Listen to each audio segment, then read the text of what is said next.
Let's jump into some Kill Tony. Let's not kill too much time because there's a lot of time codes in that Kill Tony. We might not even get to all of them. So let's jump into it. I told you guys we got Shane Gillis and Joe Rogan here on Kill Tony. Now this is going to be an interesting one. This is Joe Rogan, the owner of the club, and Shane Gillis, the hottest comedian out right now. And Shane is the one to, we talked about him with the Matt and Shane Secret podcast and everything. Shane quick to call someone out on their bullshit. Yeah. Which I love. This is the one trait that I really like about Shane. Now, so are we going to see some of that? We're going to see Shane calling out Tony. We're going to see Shane calling out Joe. I don't know. But I do know every time we cover Kill Tony, I like to start with the intro and covering Tony's gay outfit. So let's give it up for Tony Hinchcliffe.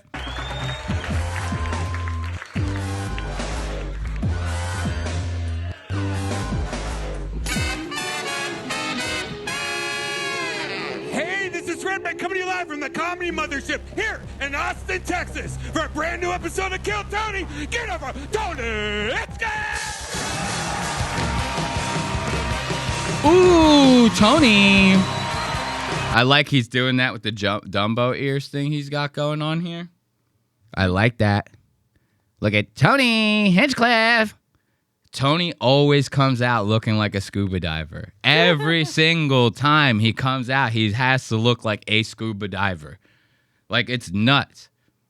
He might be the only one. Like, imagine being his stylist, and then you go back and, like, have a cocktail with your friends at the end of the week, and you're like, this client I have, it's like every time. I go, hey, you have any reference photos for next month for me to style you? And every time he's giving me photos of scuba divers. Every single time. This guy. He's like sitting there drinking, like the stylist is like drinking the whiskey. Like, this is like, I don't know. I got to drop this guy, but he pays whatever I ask him to pay. It's like, I can't, Every time Tony has to look like a scuba diver. Who's ready for the best fucking night of their lives, huh?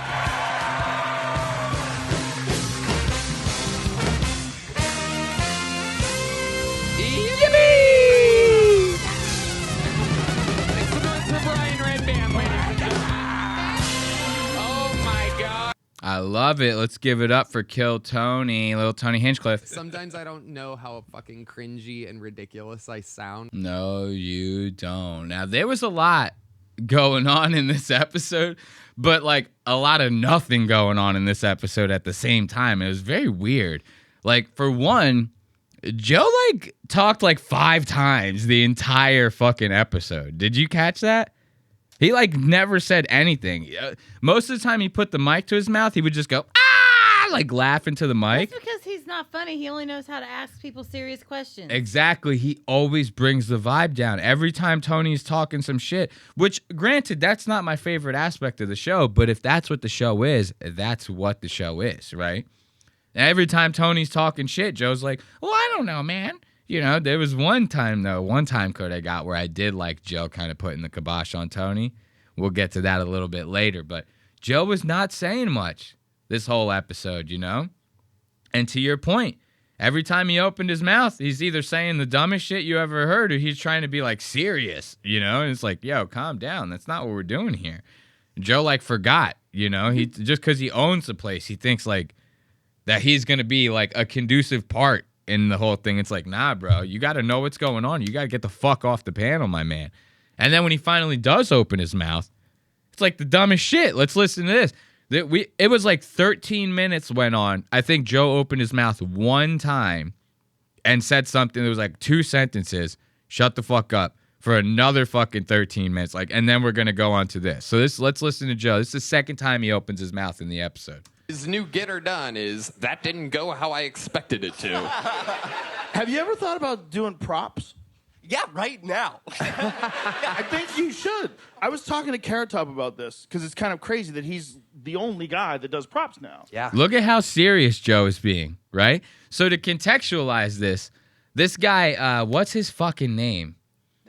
It's like Jack Shaw is the comedian's name that goes up. This like really high pitched like mousy guy, right? And he goes up, he bombs his whole entire minute set. To the point that he's saying it. He's like, oh, well, that one didn't do so well. He goes on to the next joke. He goes, oh, that one didn't do so well either. And it's like, bro, chill the fuck out. Like, you're a regular. You're like a Kill Tony regular, dude. You're supposed to be good at this. You know, you're losing your composure up there. But then afterwards, he goes, I have a bag of gifts for you guys. And he gets the gifts and he starts giving them to people. He gives Tony a rainbow flag or like a yarmulke. He gives this one this, right? Now Joe's being serious. Joe goes, have you ever thought about doing props? He's like, I've only been doing props for the past 10 fucking minutes, guy. Where have you been? Doing props? Yeah. I love How that. I expected Look, it to. Have you ever thought about doing props? Yeah, right now. I yeah. think you should. I was talking to Carrot Top about this because it's kind of crazy that he's the only guy that does props now. Yeah. When I first started out, there was a lot of Look at prop Tony. comics. It was a He's common like- thing. But Carrot Top got so big that the upcoming people thought they would be stealing if they started doing props. But I think it's a legitimate idea. Joe thinks he's on his podcast right now. Yeah. He's going to drag this out for 35 minutes to make a point, and then he's going to tie it into COVID and talk about how, like, everyone's still wearing masks now and shit like that. Joe is a fucking idiot, bro. Like, I do not understand how this motherfucker is still popular. Like, in 2026, where people have, like, where you think they have functioning brains and the internet and all this to be able to check themselves and shit, you think people would be able to see through bullshit like this. It surprises me that they can't. It really blows my mind. This guy is legitimately going as if Jack Shaw is sitting on the other side of his desk right now. Jamie, pull it up. Shut the fuck up, dude. Like, if I was Tony and noticed Tony don't say shit to him, if this was any other guest, Tony'd be like, okay, shut the fuck up. We're getting ready to move on with the show.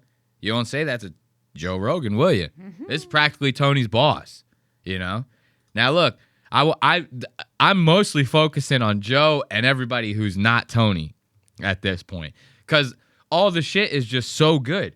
And you are nailing the points lately. Even the last episode, you were, like, nailing some good points. Like, we're sitting here talking about this, and you're sitting there going, well, yeah, Joe, every time he opens his mouth, he's saying something not funny or he's being serious. You nailed that fucking point. Just now we got hit with the serious one, right? Now we're about to hear Joe's fucking amazing comedy at work. Listen to this. This was bullshit. I heard this. I go, you have to give away the club. You have to sign the deed away to Shane or someone. You can't own the club and be like a headliner in the club and whatever. You have to either be club owner, no comedy, comedy, no club owner. You can't be both. You have to, you know what I mean? And if you're going to be both, you got to be good. You got to be good. I'm sure he's an awesome club owner. I wouldn't know. I'm not a comedian.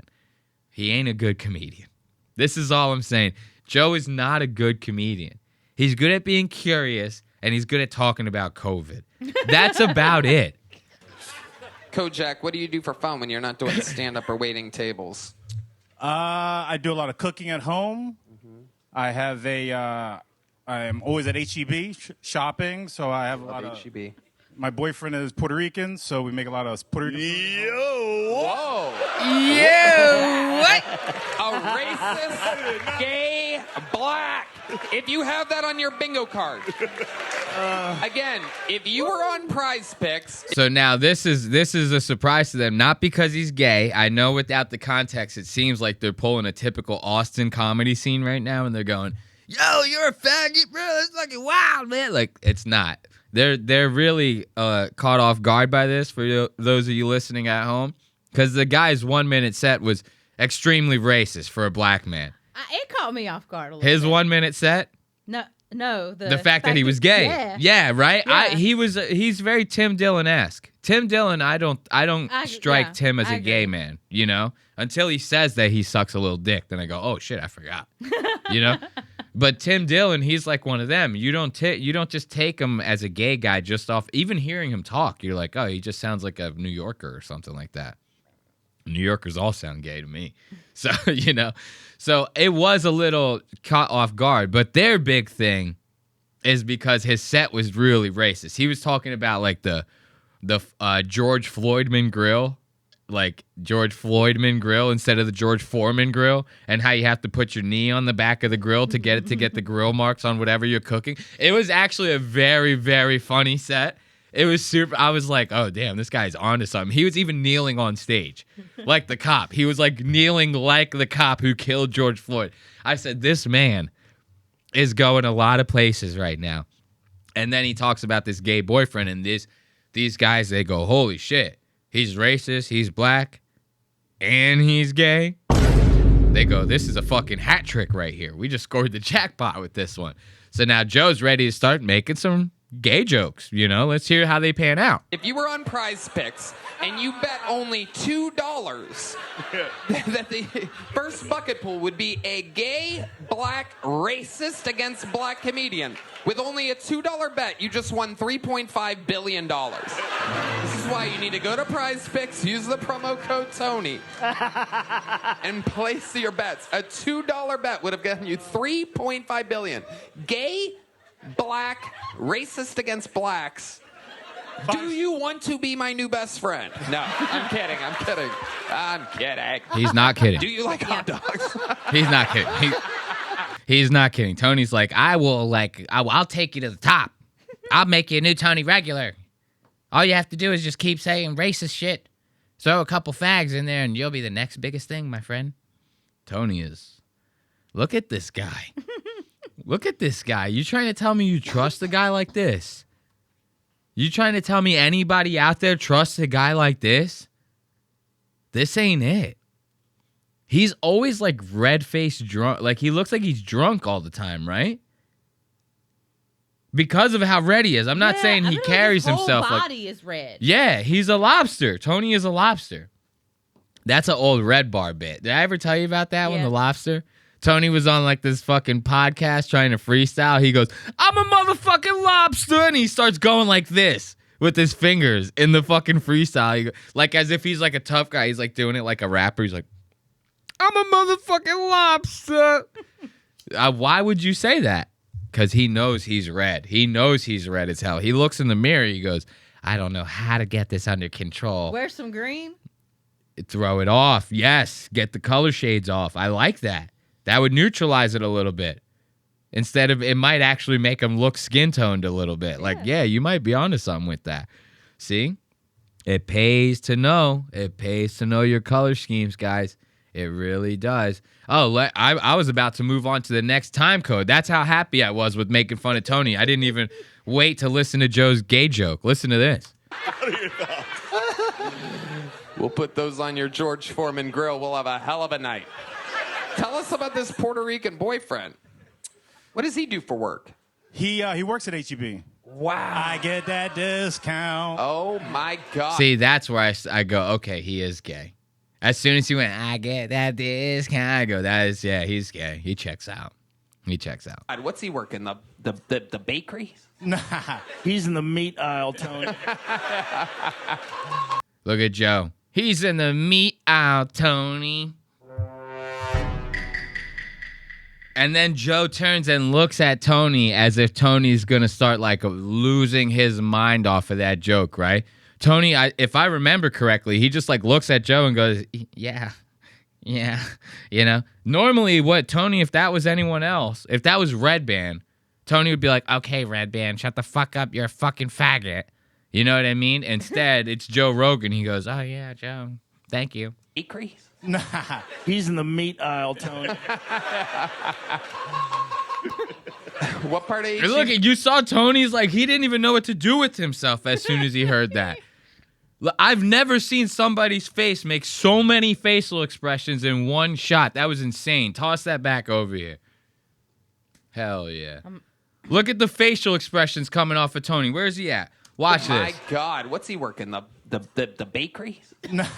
He's in the meat aisle, Tony. Now watch. Look at Tony's expressions like this. This is absolutely wild. This guy goes from like happy to sad to like disgusted to like mourning to grief to like, you know, anxiety. Watch this. What part of HEB? Dude, the mouth movements alone, he was like, I was like, yo, what the fuck? Aisle, Tony. Look at his mouth. What part of Look at that mouth, bro. I'm not with that mouth. I ain't with Tony in that goddamn mouth. And he just leaving Joe like that. Joe's still looking over at him. I'm going to mute you for a second. Joe's still looking over at him, trying to fucking get that qualifier from Tony.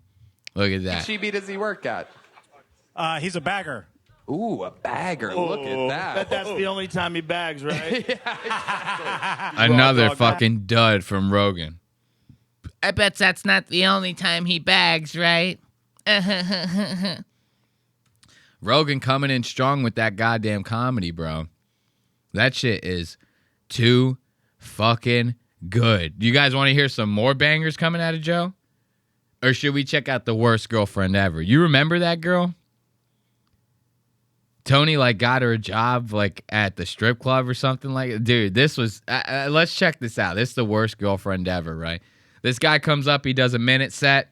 Tony interviews him. The guy's like, my girlfriend's a comedian. Tony goes, bring her up. She'll do a set. And then she killed, right? Yes. So then they're doing this. Listen to this. Because apparently the guys think that this woman's funnier than the guy, which is like every comedian's worst nightmare. Because girl comics are, not good. No, I'm just kidding. Girl comics are awesome. Amy Schumer. I love Amy Schumer. Oh, my God.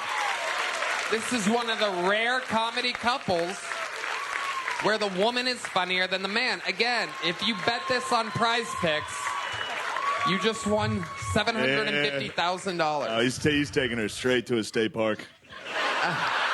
He's going to kill her. Yeah, dude, you cannot allow that. You have to kill her now. You have to kill her. I knew you were going to Yeah, bring she's this about up. to be... You knew I was going to bring this one up? Yeah. How? Why? Tell me. You know me so well. This situation, Shane's joke, and 2 seconds later...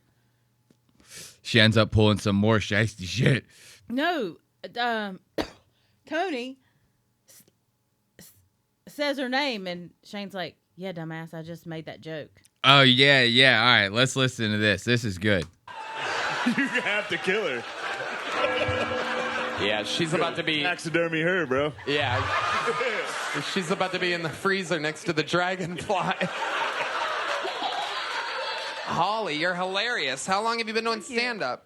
8 years. Awesome. And that was all in upstate New York or Salt Lake City? Oh, Salt Lake City, Utah. And that's where you're from? Yeah. Amazing. Absolutely incredible. Why don't you work? Oh. I mean, I've been trying. I've been applying to jobs, but What are you good at? What do you want to do? I'm good at stripping. I love doing stuff. Dude, now see, this is right here. I kill her on the spot. I go, what the fuck kind of shit is this? You could get it. You have an opportunity to get a job anywhere right now getting off this Kill Tony shit. You're going to try to be a stripper? But that's part of her act. What, her comedy act? You think that she pulls out her asshole and starts doing like Ace Ventura, like on the stripper stage? She goes, guys, what's the deal with airplane food? Like she's in the middle of a comedy act with her ass cheeks. Maybe. Not a bad gig, actually. I bet she still does her comedy while she's stripping. She probably does. She probably thinks that the guys like it, and they don't. They all hate it. They go, I'm here for one thing and it ain't your shitty jokes. Sorry. No, I'm just kidding. But this is wild. This is the worst girlfriend ever. I go, you can't come up here, have a better set than me, and then get a job as a stripper right in front of me, goddammit. He probably met her as a stripper. That's come home news. You know what I mean? That's like she walks in the door and goes, honey, I got a job. And then you go, what is it? And she goes, I'm a stripper. But you don't watch it happen in real time. You know what I mean? You get told that later, and then you freak out. Like, but this guy can't do shit. What are you good at? What do you want to do? I'm good at stripping. I love doing stuff. Really? I love doing both of those things. So yeah, a job in either of those things would be great. You've stripped before? Yeah. Amazing. Look at Heidi, Shane. what do you think? Can you get her a job? You just got a job at the Yellow Rose. Congratulations. Or at least an audition. This is the worst night of this guy's life. And Shane over here. What are you doing? Why? No, you're fired. Shane's got the guy's back. He goes, you can't get this girl a job as a stripper. This guy's going to kill himself. Look at him. He looks like one of the characters from Where the Wild Things Are.